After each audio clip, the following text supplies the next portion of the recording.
Hi.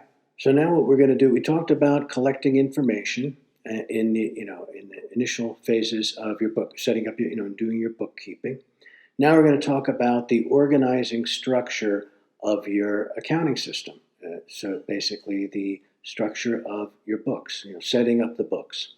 So when we talk about the books, and that's what you hear when they talk about, in accounting, the books. And what the heck what are the books?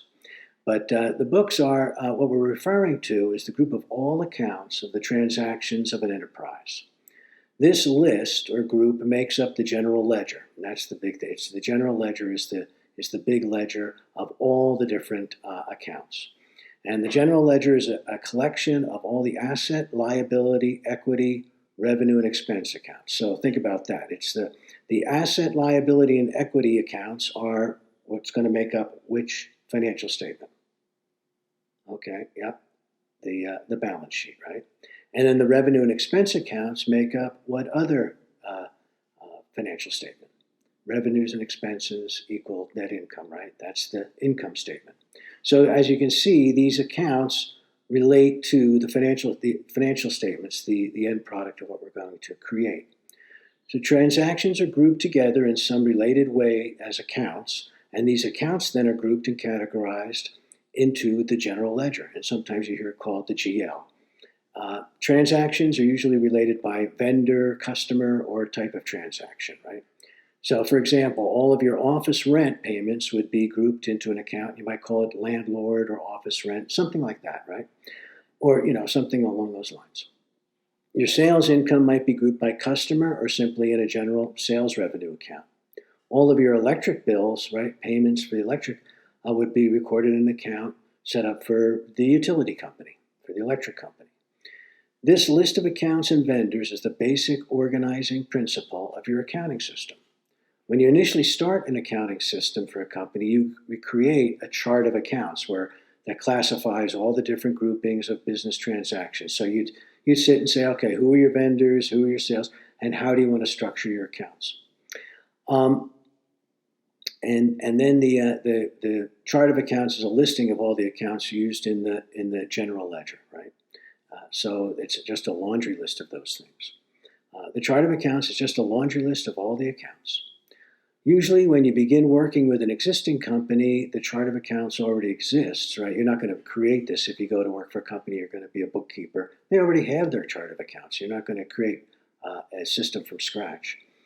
And as new vendors come in, say now you're going to do business with a new company, you would create an account, in that account section for that vendor. And the vendor list shows the information about the people or companies, your contact information, all that kind of stuff, from who you deal with to buy, supplies and goods and services and things. And it includes your banks and taxing agencies. So, you need to be familiar with this organizing structure conceptually, what we just talked about, the chart of accounts, the general ledger, the different accounts, and the vendor list. But remember, rarely are you going to be called on to set up a chart of accounts and a vendor list from scratch, right? In most accounting situations, you'll be introduced to an already set up and functioning system, and you're just going to be implementing, putting different transactions into that system. And if you're in a position where you're going to start a company, if you're an entrepreneur, right, you'll lack those kind of internal supporting resources. And at some point early on, you can hire an experienced accountant as a consultant to help you set up your system, including the chart of accounts and vendor list, and coach you and review your initial entries, right? So you really learn how to use the system. If you're using QuickBooks or something like that, a system, it's very easy to find somebody to come and do that work for you. And get it all set up and coach you.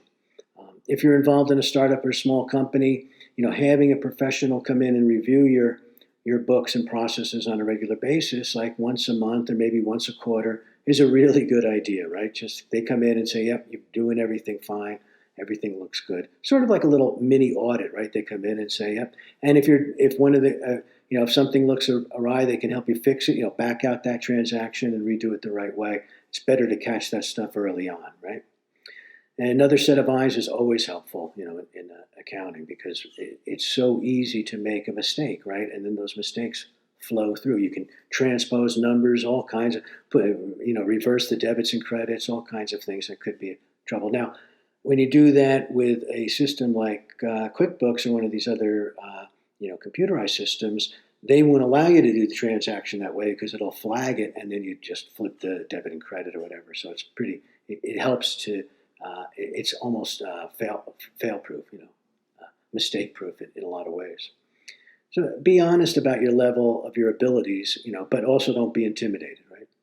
And after reviewing these slides, after you go through this section and read the book, the My Accounting book that you can download with this section, you'll know enough of what you need to know, to identify, interview, and hire an accounting consultant or a staff accountant when the time comes for your company. At least you'll be smart enough about accounting that you'll know what kind of expertise you lack and the expertise that you really require. So, and we'll go through the rest of these. Now we're going to go through what's called the accounting cycle in this next set of slides, which really goes through all the steps in gathering the information and implementing, inputting these different transactions and then creating the financial statements. So it's step-by-step kind of thing. It's called the accounting cycle.